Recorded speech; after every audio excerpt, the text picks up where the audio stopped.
Lobbycast. I like that. We're recording in a van down by the river. I will probably edit that out. Yeah, well, with the constant have fun. Quote Brad Pitt, what is in the box? Am I the only one that's impressed that Brendan Fraser still gets work? And we appear to be live. Good evening. Welcome. Welcome, one and all. You right there? Yeah, no. At least let me get the show number up before you keel over dead. This is episode 3. Oh, we lost him. He's gone. Clear. This is episode 334 of the PGL Lobbycast. Welcome, one and all. My name is Will. I made the unfortunate error of wearing a completely black shirt on a black couch, so really I'm floating head and arm man today. For those of you at least watching the video, if you're simply listening to the podcast, I will let you wonder. Sitting next to me is Brick, and down at the end, rocking the hat, is the lovely Erin, and behind my head is our trophy mascot for the evening. That would be Smudges the cat. Yes. Also known as Schmettler. Good evening. We're going to start things off with some news. And once we've exhausted the wealth of news that we have for you this evening. Yeah, there goes the mascot. Apparently I offended the cat.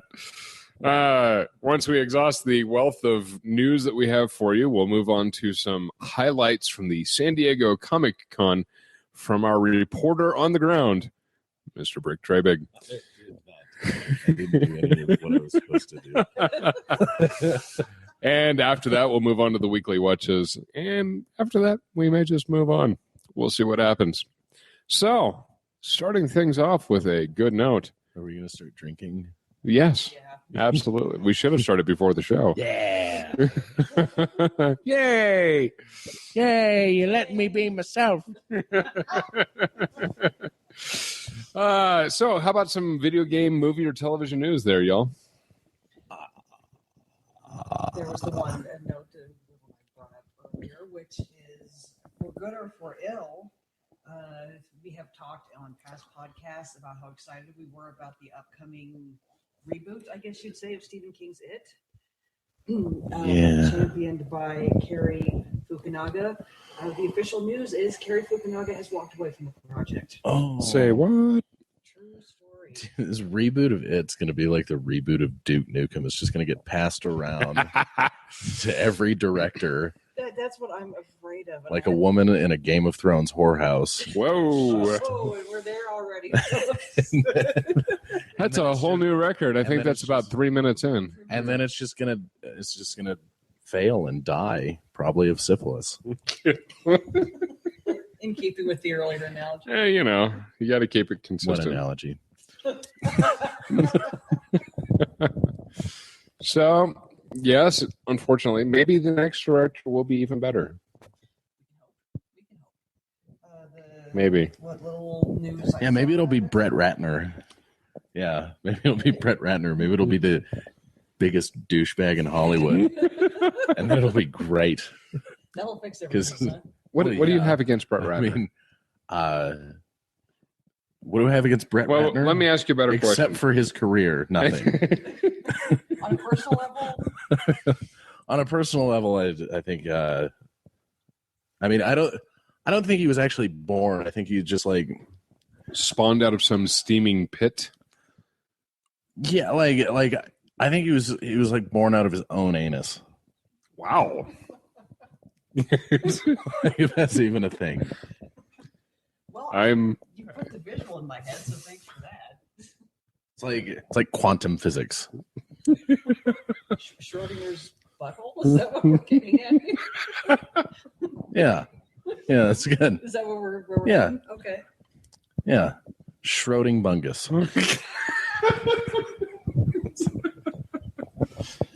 I can't do this with you guys laughing like this.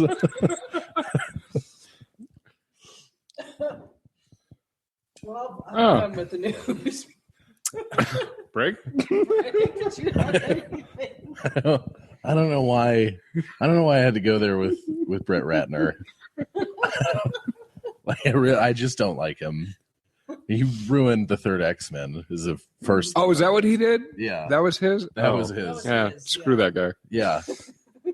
Yeah. That was Just when you thought a that terrible Cyclops' collar couldn't get any more popped, Brett Ratner blew onto the scene and said, "You know what, Phoenix? Yeah, I know you guys like that character, but I'm going to ruin it for you. I'm going to ruin everything about it and make you want to go home, take a warm bath, and slit a couple of wrists." So that's Yeah, Brett Ratner was to the X-Men kind of what Joel Schumacher was to the Batman franchise. Oh, nipples. yeah. He was Batman. Bat nipples. He was, yeah. Like if Bat Nipples was like on the Jersey Shore, then yeah. Like if that was like a character on that show, then yeah. I'm actually fairly convinced that most of the people from the Jersey Shore are actually mutants. Oh, I thought you were going to say most of the people on the Jersey Shore are actually just human nipples. No, that'd be weird. I mean, not that weird. Love a weird. Anyways, Brick, what do you have for us before we follow this down to Wonderland? There was some trailers that happened, like Yes. Batman is fighting Superman. Yep. But not really, because it's just the dawn of justice. Read into that, much as you will. Please pause. One of us is going to go upstairs and see what these baby alarm popping noises coming from the upper part of our house. Fantastic. That's awesome. You get a gun down here, right? That's all. Good. Fantastic. Go with it. What, on him? Well, I mean, okay. What we're talking about. Should we turn these on? I feel like if I just hold it really close to my mouth and pretend like I'm talking quietly, they won't hear anything that we're saying.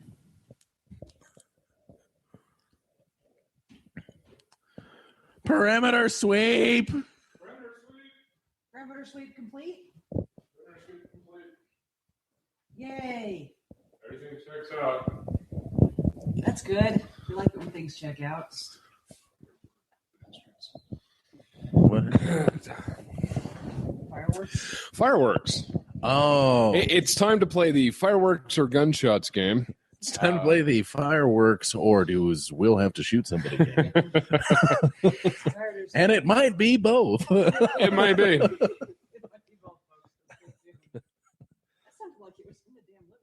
Yeah, that's I thought like a couple of books fell over. I was like, those are some sloppy burglars. Yeah. Like What is it, little bastards? that was my literal initial thought. It was like, you're getting robbed, but wow, like lock it up, guys. Yeah, seriously. It's almost as bad as the old shows with the squeaky shoes whenever they sneak around. Okay, so trailers. Yes. What? Trailers. Birth of Justice? Dawn of Dawn. Justice. Yeah, it's fine. Dawn of the Birth of Batman? I mean, it's a Justice League intro movie, but it looks really good. It's like we got, Superman showing up to court, which seems weird. Like, why would he do that? Yeah. I mean, he's really just doing that to be nice. Right. No one I like the security guards are like, you realize we're going to run if anything goes wrong. Mm-hmm. Yeah. None of this We've matters. got nothing. None of this matters. You saw what he did to a whole city in a fist fight with another guy, right? Okay. Just wanted to make sure. These guns, not going to do a thing. It's fine. Now, for those of us, namely me, sitting on this couch, that are relatively unfamiliar with all of the canonical aspects of Superman v. Batman Dawn of Justice, is it considered canon? Is this actually lifted straight from the pages of the comic book world, or is this a whole new reinvention spin? I think it's a new thing. I mean, I don't think this is how it really happened. I mean, I don't think this is how it happened in the real world. Like if we're I don't think this is actually how it happened in Gotham City. Okay. Also, this is not how it happened in the comics. I don't think. Okay. I don't know. What we need to do is we need to phone a friend and call Lou. Oh, Lou would know. Yeah. Lou would know. Lou's also asleep. Yeah. Understandably. He is. Wait, is tomorrow Sunday? Yes. Oh my God. That's really good. Okay.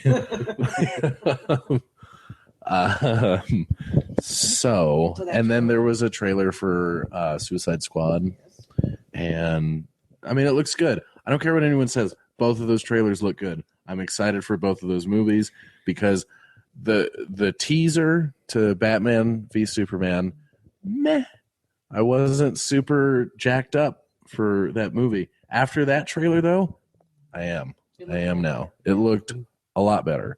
And then Suicide Squad, there was no trailer, but they had like cast photos, and I was like, okay, so they're shooting for the new Hot Topic catalog. That's great. But oh my God, my parents don't understand me, and I'm so dark and depressed. But it did. From those, I was really bummed out about it because I was like, oh God, like Suicide Squad from the screenshots looked like Brett Ratner was directing it. Okay. We're just gonna go with this Brett Ratner theme. Fair enough. I'll see if I can contribute. Like this is a really old hatred, but now that I've thought about it, Now that you poked it with a stick. yeah, now it's angry again. So, but then the trailer came out and it looks really good, and Jared Leto looks like he's going to do a good job with it, and Margot Robbie as Harley Quinn is probably the best choice outside of, unfortunately, Brittany Murphy. Yeah, there were those, and then there was a leaked Deadpool trailer. I don't know if either of you saw it. It was horrible quality, but you could hear it. And really good. Like this is the first rated R Marvel movie we're gonna get. There's without a doubt. I didn't know there was a leaked Deadpool trailer. I saw it was Suicide Squad stuff. It was like a leaked sequence that they were shooting between Harley Quinn and Joker. Okay, yeah. That I saw earlier, but so awesome. Nice. So awesome. Like Ryan Reynolds, perfect for Deadpool. It's awesome that they were like, okay, we really screwed it up in X-Men Origins because we kind of sewed his mouth shut and gave him these weird arm swords that don't make any sense. We're sorry. We're sorry about that. But he's back. We brought the same guy back who, when he was talking, was really good. So, yeah, there you go. Enjoy. Super good stuff. And it's like super vulgar and violent and everything, which is what a Deadpool movie needs to be. It absolutely needs to be. And hopefully Spider-Man makes a guest appearance. Yeah, or like Wolverine or somebody like that. Yeah, because there's great crossover potential. Well, actually, even from the comics, Deadpool and Spider-Man are like the best of buds. Yeah. So and because they're both like the trash talking superheroes, Yeah. Plus Deadpool's a little bit more lethal than and Deadpool always steals Spidey's costume and goes and wrecks some havoc. So yeah, it's good times. Yeah, Deadpool's amazing. And like there's like one part in the trailer that I can actually say on here. Like that matters anymore. Like we've destroyed that this evening. Our apologies for those of you with sensitive ears at home. He shows up to like these bad guys. He's like, yeah, I like my suit to be the red so that can't see the blood. This guy's got the right idea. He's wearing the brown shorts. It's awesome. Nice. I like it. And it looks like exactly what we all want from a Deadpool movie. Good. And I also want to point out that what's going to happen now is that all the people that are super disappointed with like Suicide Squad and Batman vs Superman, those movies are going to turn out to be amazing. And then Deadpool is going to really disappoint everyone. Like that's what's going to happen. It's because all the people that hate those two DC trailers love the Deadpool trailer or the leaked one. And so it's just going to opposite. So we'll have to fast forward. So remember this, episode 334, you heard our predictions here first. Check back with us in a year. Oh, I don't want to be. No, it's going to happen. In fact, I'm going to make you write this down. We're going to bury it in some concrete. We're going to open that little treasure box of joy later. Yeah. Good times. Anyways, what else you got? I'm trying to think like what else. There was a lot of stuff going on at Comic-Con, and I didn't get into Hall H once, so I don't have really anything to report on this. Other than, like, it was I walked around and I couldn't get into the Funko booth. That was the See, now actually I think this is important. I think people should have a realistic understanding of what actually happens at a Comic-Con. Oh yeah, you have to have tickets at a San Diego Comic-Con, and probably New York too, because it's getting a lot bigger. You have to have tickets or wristbands to get into anything. And those lines start gathering at what time? When the doors open at 9.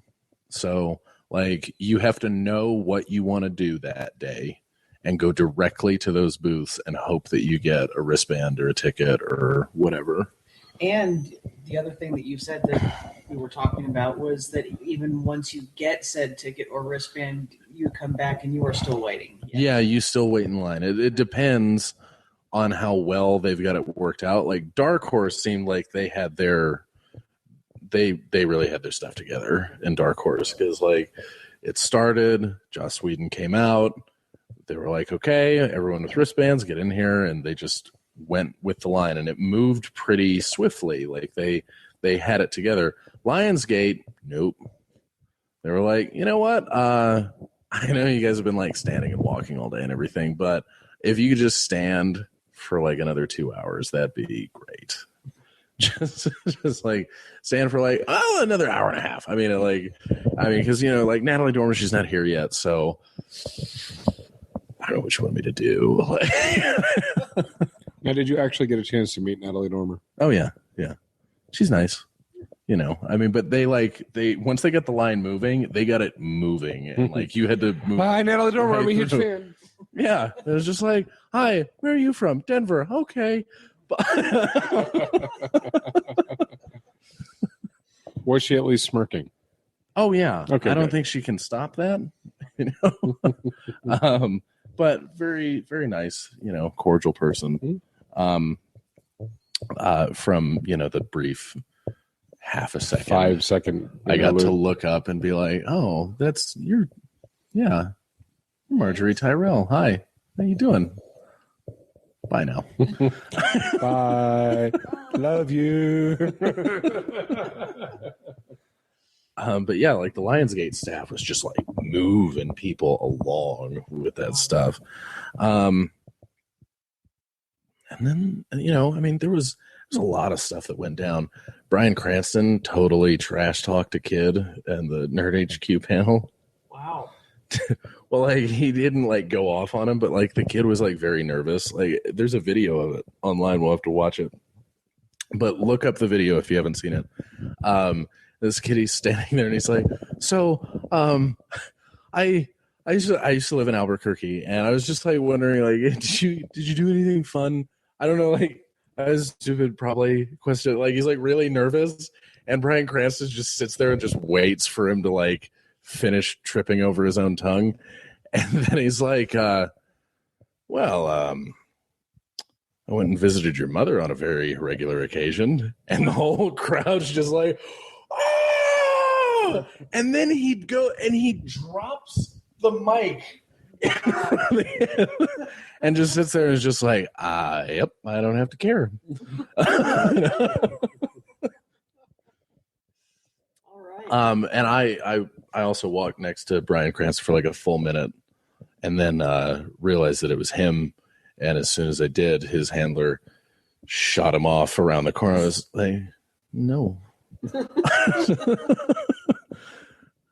Whatever. And then I looped around and I saw him sitting next to Seth Green signing autographs, and I was like, oh. I was like, where does this line start? Oh, what's that? The line's capped? Fantastic. Okay, you guys have a good day. Line caps too. Oh yeah. Well, I mean, because like when there's that big of people, everyone in the con's gonna just show up and yeah, they can't have that big of a line. So, I mean, there was stuff and things. I played Halo 5 for a little bit. Yeah, and pretty good. I mean, it was multiplayer. It was all they had, but pretty solid. I mean, we'll enjoy it. I'm sure, as we all buy it, except for Jeff, because he's lame and stupid, and he's not here, so I get to say this without retribution. So, or the glare. Yeah. Well, I mean, not that it like phases me anyway. I just don't like it when he talks over my insults. So, but yeah, that was the stuff. Nice. Excellent. Very good. Well, in other news, the Shenmue 3 Kickstarter has stopped and has broken all the records for Kickstarter, ending at $6.3 million for a video game, which is fantastic. Speaking of Kickstarter video games,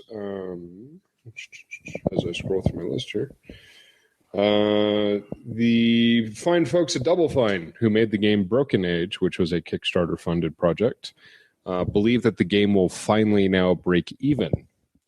So, good news for them. Moving on here, all Street Fighter V DLC will be free. It's going to be based on playing, so play to unlock DLC. Oh, Street Fighter V looks good. That was there too. I didn't get to play it, but it looks really pretty. Yeah, see, I was always more of a Street Fighter kid versus a Mortal Kombat kid. Okay, I mean that's. However, I was ultimately a Samurai Showdown kid and Tekken. Tekken was my jam. Tekken was my jam, and I liked Soul Calibur too. I never got into Soul Calibur. But Soul Calibur was I never super duper loved the Mortal Kombats when I was younger. I did like Tekken more. Yeah, but the new ones are so good. Yeah, I don't because they're so violent. I know. Yeah, but Tekken and Predator. Yeah, and Jason. Yeah. Let's see what else. Big news, of course, for the week. A death at Nintendo. Oh yeah. Finally lost his battle with cancer, and I would love to try to pronounce the name, but I don't want to offend his memory. Oh, I gotta find it too. It's the other problem. So while we're working on that, apparently Batman Arkham Knight is getting an interim patch to hopefully make it suck less on the PC, because I've heard it is sucky on the PC. Sucking less is always good. Yes. Oh, the DLC for Arkham Knight looks really cool. It's Batgirl DLC, so you get to play as Batgirl. Sweet. Nice. Yeah. Could be fun. Yeah. Let's see. At least that's the first package or whatever. It's like $40, so it better be more than just you get to play as Batgirl. It better be like you get to play as Batgirl and Nightwing has his own storyline, and you get to play as the Joker and kill people and stuff. Like you better get to do all of those things. A lot of stuff. Still looking here. Let's see. Hiroshi Yamauchi?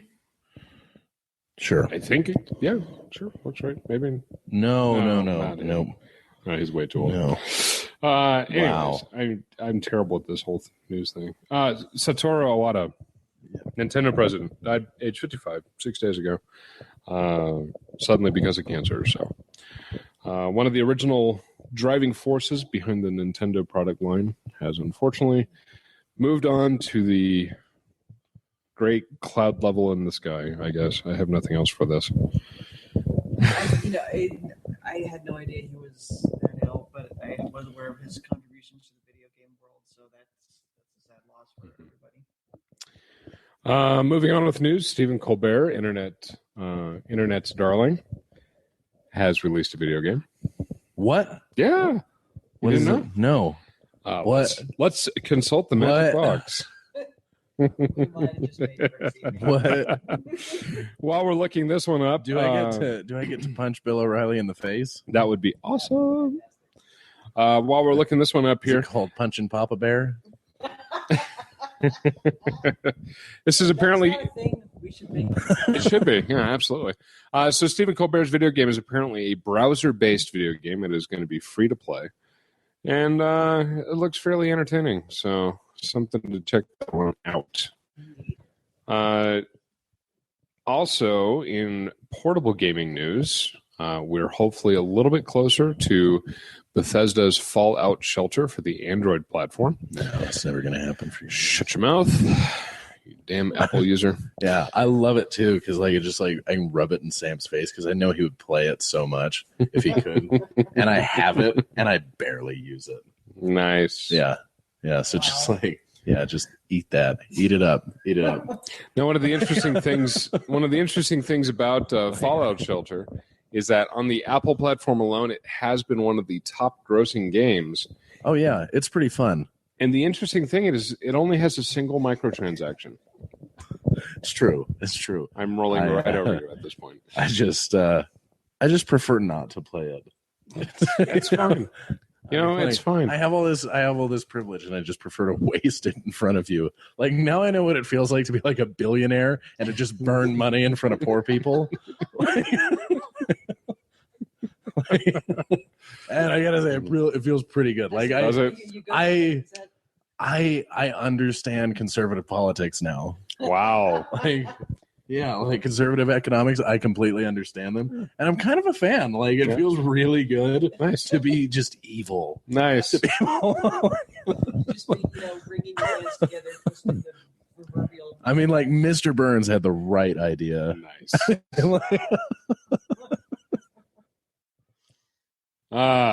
So I have no answer. Sorry, Will. So I'll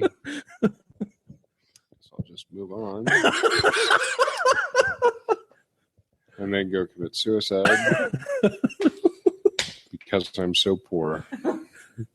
You're Fallout poor. I am very Fallout poor, and it's a sad day. I'm just gonna pull it up right now. Yeah, would you? Play it right now. Would you? I'm gonna pull it up right now and just like have it running and not play it. This guy right here, he's doing this right now as we speak. Let's see, in other gaming news, because for some reason I feel bereft if we don't speak about Destiny some way, shape, or form per podcast. I think it's actually written into my contract, which is weird because I haven't played the game. Oh yeah, don't you? Oh yeah. Oh, you're getting screwed. Yeah, I'm sorry. Should probably talk to your agent. Yeah. Apparently. But for Destiny, the big news for the week with Destiny is, for whatever reason, Bungie has said, all your favorite weapons, all those favorite exotics like Gjallarhorn, Thorn, we're going to nerf them. We're going to nerf them all across the board. They're taking all the top-level exotic games and nerfing them. Yeah, you know why that is? It's because Destiny sucks and Bungie's horrible. I can't quite sink to that level of agreeing with your opinion because of the amount of hours that I put into Destiny. But you're getting close. I'm getting closer, yeah. So you're telling me there's a chance. There is a chance. I honestly haven't played that game in months, and kind of like me in Fallout Shelter. Kind of like you in Fallout Shelter. You person. This guy right here. So I guess I just like poke this stuff. I mean, this is pretty cool, I guess. Neat. Yeah. Anyways, so we're going to go ahead and move on from here. We might as well just drop right into it. Erin, what you been watching? I can sum up my watching it pretty quickly. I've been about Buffy the Vampire Slayer this week. Where are you at in the Buffy the Vampire saga? Actually, I'm towards the end of season 2, I believe. What's your episode number? Because I don't think you're towards the end. You know what? I might only be like halfway through. I'm on episode 16, I think. I mean, that's pretty close. Okay.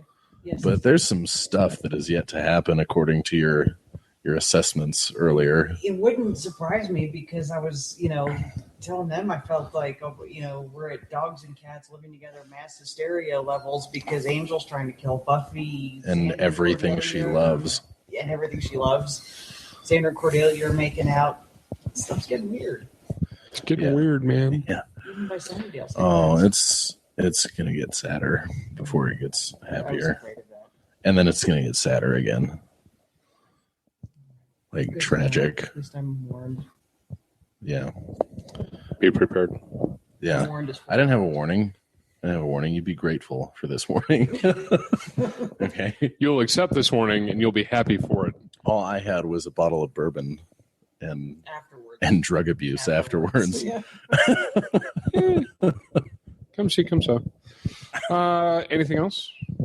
Watching anything else? That is And That's all you need, and- really, and though. one, as I also informed you guys, a couple of reruns of a show called Private Practice, where I was traumatized by actor Brennan Nicholas. Nicholas's behavior during the episodes. So, Yeah.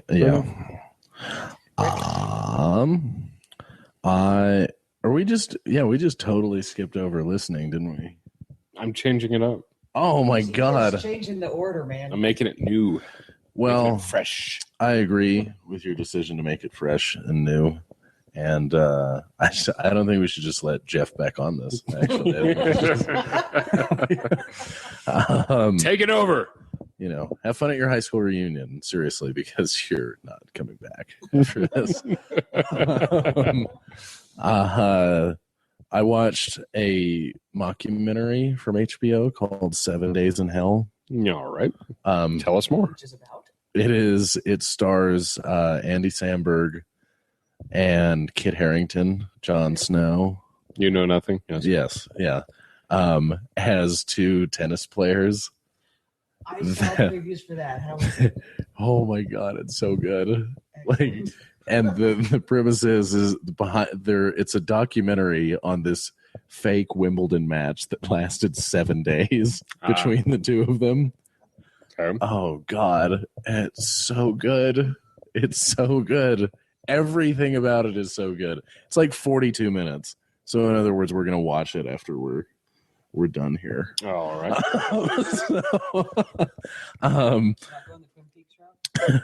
Oh, damn it. I mean, maybe. I don't know. Well, yeah. Okay. And then I saw Ant-Man last night. I really liked it. Yeah. I mean, because, they went the route they should have with Ant-Man, which is make it more light and funny and not super serious. Because it's Ant-Man, but yeah, it was awesome. Ant-Man, I mean, I don't know, spoiler alert, I guess. Or are you guys comfortable with spoilers, or should I just shut my mouth? Go for it. It's not huge, but he ends up accidentally infiltrating the Avengers base. Okay. And he has a really awesome fight with Hawkman, which is just great. Nice. But I had to let you know about that. Buffy and Angel for me. Season 4 of Buffy, season 1 of Angel. I really at this point. I love Buffy so much, but at this point, I really like Angel better. When you get to this point, you'll be like, "Oh yeah, Buffy," and then you'll be like, "Oh yeah, fucking Angel." Damn it! We've already lost it. So, but Angel's just because you can tell that Joss Whedon was just shifted his focus after season 3 and was like, yeah, keep up with Buffy. That's great and everything. But I'm going to shift it over to Angel here. And so, because season 4, easily the weakest season of Buffy, for sure, has good episodes here and there, one of the best episodes they've ever done in Hush, which is with the gentleman, super creepy. That just looks creepy. Oh yeah, that one will keep you up nights for sure. And then but other than that, the whole, it's not episode to episode, it's still good and it has that good Joss Whedon-y writing to it. But it's just the whole overarching story of the season, and the big bad that season is not particularly good. And Buffy just broke up with, I'm not going to say anything else. I'd say spoilers. She's only on season 2. Yeah. So I was sometimes I forget. But yeah, so I'll just leave it there. And then True Detective. And Jeff, if you're watching this, yes, I did watch it. And yes, oh my God, shit went down. Because Jeff, let me see if I can find the text from Jeff, because he says to me, "Have you you up to date on True Detective?" I say, "No, not yet. I haven't seen last night's episode. This was on Monday." I'm guessing shit goes down. entirely possible. Yep. Yeah. It certainly did. That's almost Like- identical to the conversation we had this morning when he said, "Oh, I got caught up on Penny Dreadful." I said, "Yeah," and he said, "Shit happened." And I said, "Yes, it did." Yep. Like, seriously, I have never seen so many people get killed in like a 15-minute span. Well, Game of Thrones. Oh my God. Yeah, Game of Thrones level, possibly more. Like, it was bananas. Wow. That was the most ridiculous like 15 to 20 minutes of television I think I've ever watched. Just sitting there just like, Wow. what is happening? No. Like so many people died. Like pretty much they go into this scene and then there's like the three main characters, there's that are the three main cop characters. So Colin Farrell, Rachel McAdams, and Taylor Kitsch. And then, Vince Vaughn's the fourth main character, but he's like a villain, so he's off somewhere else. Like he's not really a villain, but he's kind of like, Anti-hero. yeah-ish, And so, like, it's the three main cop characters, and they're going into this scene. By the end of this scene, they're going into this with, like, a SWAT team, like a full-fledged force of police officers. By the end of the scene, the only three people left standing are the three main characters. Every other cop is dead. Almost every civilian that this scene crashes into is dead around them. Like, it is just these three, and then the cops that showed up afterwards. So they just said that we're going to go ape shit with this and Oh my take it to God. Oh. So what you're saying is it's good stuff? Yeah. Okay, cool. I mean, like, this season started out a lot slower than the other one with Woody Harrelson and Matthew McConaughey. Well, it did. This is like the fourth episode. But it was kind of like, they were building story and they were it felt like they were dragging their feet. And then like they get to the end of this episode and they're like, pew, pew, pew, pew, pew, pew, pew, pew. Just like that? Just like that, but with more death. It was so bad. Wow. It was so good. Like, it was so good. I'm impressed. God. Especially for me, because I'm a sociopath. But, Well, yeah. Just a little one. and then that's it. Just that. Cool. Yep. So, Will. Let's see. In the past 2 weeks, I've managed to watch 2 things. Wow. Yeah. I'm doing good. 1 thing a week. Basic math. Me good. Got skills. Yay. So over the 4th of July weekend, I managed to catch and I mention this simply for the sheer significance that it's Hooray Sports Ball Professionals. Over the 4th of July weekend, I managed to watch the entirety of the Women's FIFA World Cup Championship. That was rad. Yeah, it was. They kicked the crap out of Japan. Yeah, it was fantastic. Okay, and you know what's awesome? Okay, I'm going to say this right now, and I can't remember Bill Burr said it before, and I totally agree with him about this. Women's soccer, 1 billion times better than men's soccer. And the reason being is because, like, women's soccer, like, they get knocked down, and then they, like, get up and they're like, what, are you going to call that? No? Okay. And then they just keep going. Man, they get knocked down, and they're like, oh, God! That's assuming that there's even physical contact. Yeah, exactly. Because half of the time they're just taking the flop, going, "Oh, my ankle! It hurts so bad." And the ref is like, "Dude, the other guy was like 6 feet away from you. I saw it because I'm standing here." There was this great meme that was going around Facebook after they won, and it was like up top they had like Abby Wambach, and she had like blood like coming out of her forehead and everything, and she's like trying to like get it out, and it's captioned like, No, I'm good. Just let me fix my hair. And then like at the bottom, there's this dude like for some European soccer team or something like that, and he's holding his shit. He's just like, oh my God, I'm dying. And like there's nothing wrong with him, Nice. And that's so true. Like the women just do not bitch about it when they get knocked down or get like tackled or something. They just keep playing. They don't try and just drag it out. it's so much more fun to watch because they're better at it. Like they are clearly better at it than the U.S. men, at least. Yes, absolutely. I mean, what I want to see the U.S. women go up against the U.S. men because the U.S. women would clean their clocks. Nice. There's no question about it. Oh yeah, Abby Wambach's a beast and a half. yeah. Like Clint Dempsey, cool man. Abby Wambach would eat you. It was a good game. I was pleased that I got to see that all. The second thing that I managed to watch and was 100% pleasantly surprised by, Kingsman. Oh, you watched Kingsman? I haven't watched Kingsman.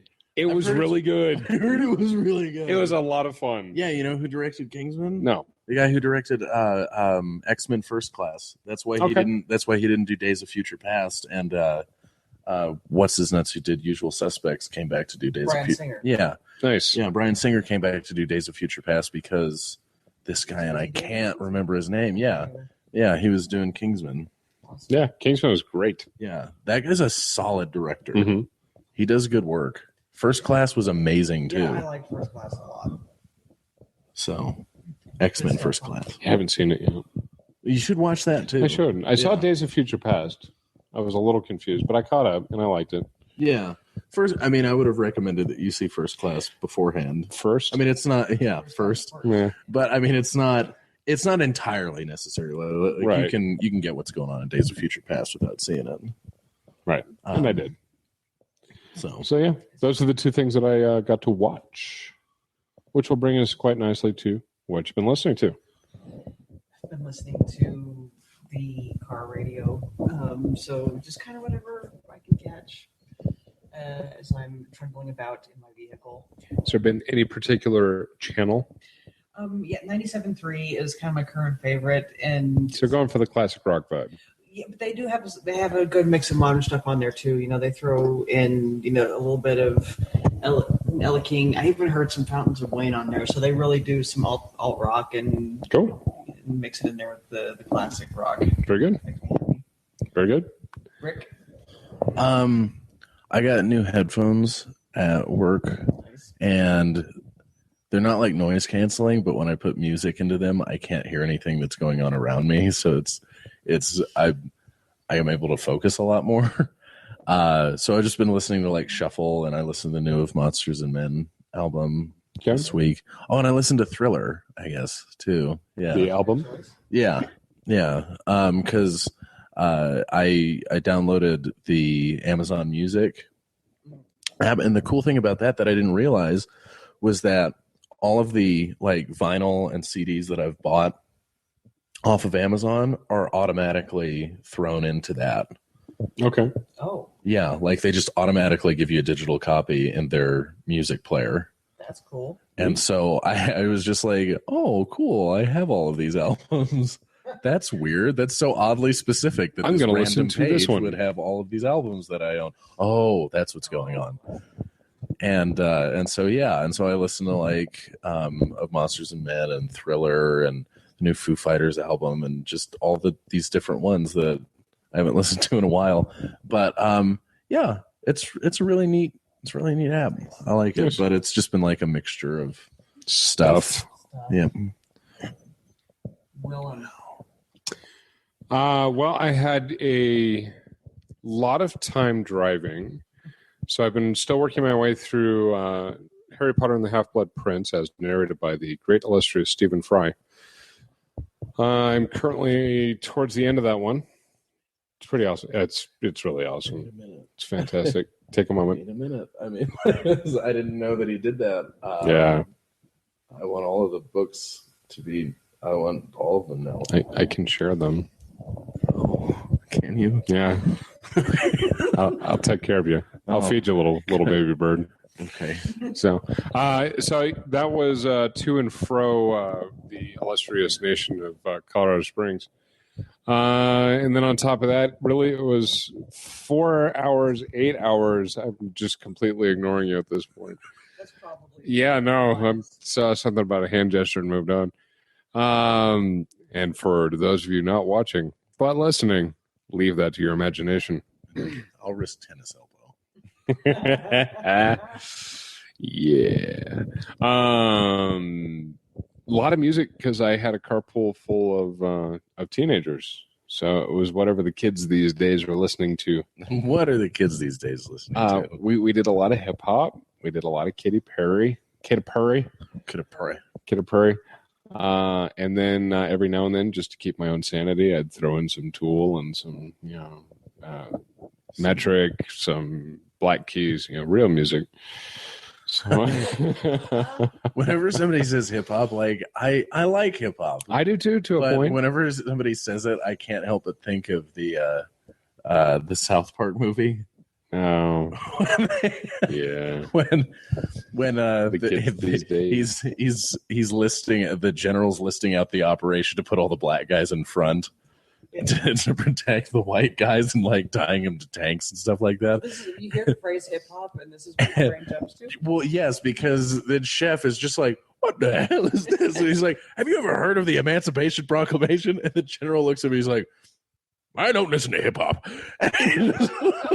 Nice. Fantastic. So that's anytime somebody says hip hop, I just go to him, just go, "I don't listen to hip hop." The hippity hoppity kids these days. The hippity hop. Yeah. So yeah, it's really about it. Just a wide smorgasbord, if you will. And YouTube been playing ESO. Yeah. That sounds out. Yeah. 4 hours of ESO comprises pretty much everything I've played other than stupid cell phone games for the past 2 weeks. And you too? Yep. Yeah, I played a little bit of ESO before I left, just to kind of get my feet wet. I played a little bit with Jordy. Oh, nice. While the Women's World Cup was going on, actually. Good. We were on there. And then Predator came out for Mortal Kombat, so I had to do the fatalities and stuff and do a tower with him, and it's cool. You like it? It's all good. Yeah, he like cuts people in half and stuff, and it's just really good. So yeah. So I think that's a wrap. I think it is. So there you go. In a nutshell, for your too long don't read people, Brick went to Comic-Con, things happened, we watched, listened, and played stuff, and that's a wrap. This has been episode 334, PGL Lobbycast, brought to you live from the Den of Iniquity that is our home. I got nothing else. Cheers, have a good night.